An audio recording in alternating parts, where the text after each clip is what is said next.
marka isticmaalaan sidii waxa u dhaqmaan dad oo qof oo maskaxdiis maqan tahay camal waxaad arkaysaa sida la sheegay qof gurigiisa ka soo toosay oo guri kala seexday qof ilmihiisii weydiinaya oo maxay ahayd yaa dhalay ilmahan xagee ka keentay waa dhibaatooyinka ugu sahlan uu leeyahay waxaa jiro dad markay marqaamaan ilaa qofka maandooriyo waa jaadka marka heer wuxuu gaaraa caaga saliidda inuu la galo musqusha oo u malayo biyo dhaqanka kuma wanaagsana islaamka dhaqanka maarta Soomaaliya kuma wanaagsana baalkaas qaadka la yiraahdo dhibaatooyin fara badan bulshada u leeyahay rafaad iyo silac iyo ku taklifan dhaqaale iyo waxyaalo badan uu sameeynaayo marka waxay ka hor imaanaysaa familkii dhisnaa maxay ahayto baraarihiisa iyo yani barwaaqadiisa ninka markuu jaadka cunaayo hadduu maanta lacagta qaadka u gambiso waxaa laga yaabaa qutul daruuriga oo qoyskiisa sii lahaa inuu qaad siiyo anagoo xataa xaaskayga ilmahayga ku dhex jiro waxaan arkaya xataa ilmihii biilkooda xataa inaan qaad la fadhiisto oo canaha ilmahayga wareer iyo xaafad in qada looga soo qaado ama ciidaha loo tuugsado heerkaasay gaareen jaadka ayaa iskale boorbalankaas oo dhan aniga hadda ka hor qasa ay qasbatay anoo qayilaya waxaan arkay gooskay inaan laqaynaa tufo ma sheegi karin ilaa hadda waa iga jabay dhalinyaro waxaa arkaysaa oo waali magaalada la marayo dadka waxay maleeyaan ilaahay xag oo min allaahka aswaalay baalkana jaadka waalay aniga hadda ka hor waxaan gaaray jaadka anoo qayilaya oo jaad inaan ka imaaday oo xaafadayda gafay markaan 3 loota markaan dhaafaa waxaan ogaaday in xaafadda soo dhaafo dib ugu soo laabtay markii xaafadda waa la sheegay ragga qaar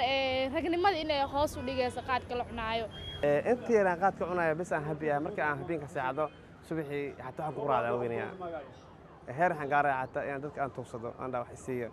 marka Allah ka soo hadeeyaan leeyahay waxaan arkaa aniga cunugteeda hal joog la ku taagan bis maalinka dambe habeenka kale qayilaan fahmay waxaan ari cunugaada hal joog ku taagan yahay adina maalintan $5 beer jaadka ku aaday taasa ugu sahlan laga yaabaa maalinta $30 inaan gubo qaad ku cuno gabar khatar oo anoo xaas qaba naa kale u yeerto ila qiisho la tunto la seexdo ilmeyga iloobo cashadooda iloobo qaacdooda iloobo sabax markaan guriga taga ama leela dagaalamo la soo bariyo siba jaadku waa maandooriye khatara waayo qofku markuu cunayo wuxuu dareemaya mataqaanaa fudeed foorta aad u badan waxaan ka maqlay nin oo qayiilayay oo markii marqaamay oo marqaanka oo aad u saagay markii dambe inuu isticmaalay tarmuuska oo isaga ka qayiilayay inuu u qaatay sidii 3 biyo ku jiro amal musqusha la galay oo suulo la galay oo ku qubaystay oo waliba oo dhaawac xoog la gaarsiiyay markaan marqaansan tahay Mareykanka joogtaa markaa tuftinada xamara joogtaa aniga waxaan arkay nin oo xamaali oo bakaara joogo oo gaar gacan riixa baalkii waa naqaska inta soo dhigay asoo waxa loo tagay oo afka cagaar ka soo baxay oo baalka dhuunta ka qabtay asaa dilay baalka jaadka dilay nin baa intuu mala murqaamay wuxuu yiri waxaan sameeyay goortaan murqaamay baan kacay sir xamaamka ku soo qubayso dadna dharkii ku shanaxaa ka yimid isagoo qaawam ayuu soo noqday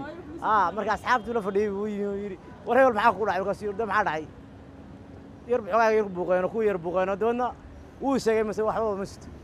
waxyaalo badan uu qaadka leeyahay misaasadii ciyaalkiina u maleeyaan watarka biyaha ay ku cabaayeen anaa laga yaabaa inaan iloobo oo caaga aan darmus ku maleeyo ku shaqlan galay maanta kursiga farmaajo ku fadhiyo kale aad marka qaybta ku fadhidaa waxyaabaha uu leeyahay baalkaasi haddana waxa laga yaabaa xilliga waagu markuu bariyo oo kale inaad dadka ninka ugu litahay qowl ahaan maskaxdaadii oo daalan adigoo daalan siyaabo badan saameynta xun ee uu qaadka leeyahay waxaa ka mid ah ilowshiyaha yani hilmaamka nin waxaan maqlay oo saaxiibanahay maalin laga sheekeynay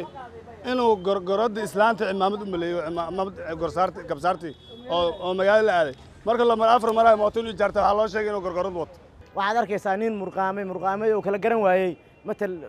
waxa jooga guriga dumaashiyeesi gabdho dumaashiyeesi islaantu qabayo dumaashii kala garan waayay marka xataa qaadka aan xataa habeenka dawaab wax la jiro dawaabka ayada marmar ma sadawad ay galaan marmar yaanyar dawad ay galas hadana wax kala xaraarada qaadka ku hayso way aan gadan karin marka dhacdooyinka muqaadaraad ku leeyahay maqaad ku leeyahay kamid tahay waxaad ka hor Nairobi tagay Nairobi oo jaadka oo ka soo baxo Nairobi jaadka waxa ka cuna nimanka garaawista ka cuna ماشي أنا قاعد نقول لعبنا أسقونه نيروبي عنكو أركي قريب ساعونه. دلنير الصوماليات أبيالك الصوماليات ولا له هنا وحكوان الله هاي قاد كينا إسكجوجيان قاد كنا عفمات كنا مو وناكسن دنتي مو وناكسن دنت دل كانوا مو وناكسنو. أنا ما كان خيال جري هل شيء ما كان جري surwaalaa laga yaabaa inaan bil qabo waxyaalo badan haddana isbuucii waa iska baashaalaa isteelka bajaajilayaan lahay hadda bajaajile ma waaka qaadka ha laga waantoobo hana laga tanaasulo waayo wuxuu u diran yahay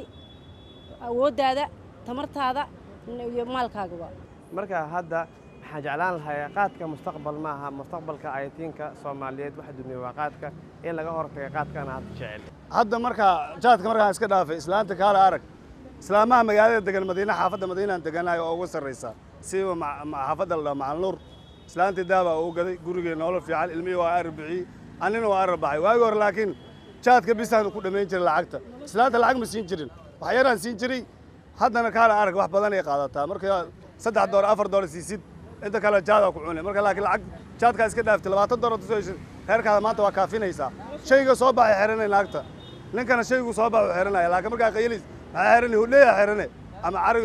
carabiga istaag hudheeya xiranay $1 hadda noloshiisa ma sha Allah isbedel far badan ka helay heer inaan lacag meel ligo akoon furto horumar gaaro ilmahayga mustaqbalka waxbarashadooda aan ku dadaalo aan gaaray allah ka soo hadeeyay qofkii oo dhibkaas ay haysto dhibaato weyn haystay haddaan ku darsado waano waxaan ku waanin lahaa in qaadka la iska yareeyo in dawladda federaalka Soomaaliya iyo dawlad goboleedyada ay la tacaalaan maxaa la jiray yani qaadka inay xakameeyaan oo dhalinta faraha badan leh cusub ee hadda soo kacaysa oo bright future leh oo mustaqbalkii yani dalka ah ku hoobatay in maxay ahayd bal yani ilaa xad ay yani la tacaalaan hadii rabbi Assalamu alaikum. Welcome to Nils Furniture Design again. Garma Furan Kusuduwada. We have an amazing bedroom set for only £999. Yes, that's right. Lema Dubai bedroom set, GIF, for only £999. That's right, only for this week. So come into the store to Nils Furniture Design, 273 4th Street, Edmonton. Amazing and large storage compartment. Again, don't miss out this opportunity of this bedroom set for only £999. We welcome you to Nils Furniture Design. I welcome my Somali brothers and sisters to Nils Furniture Design. Assalamu alaikum. The best quality luxury Turkish furniture is here at Nils Furniture Design.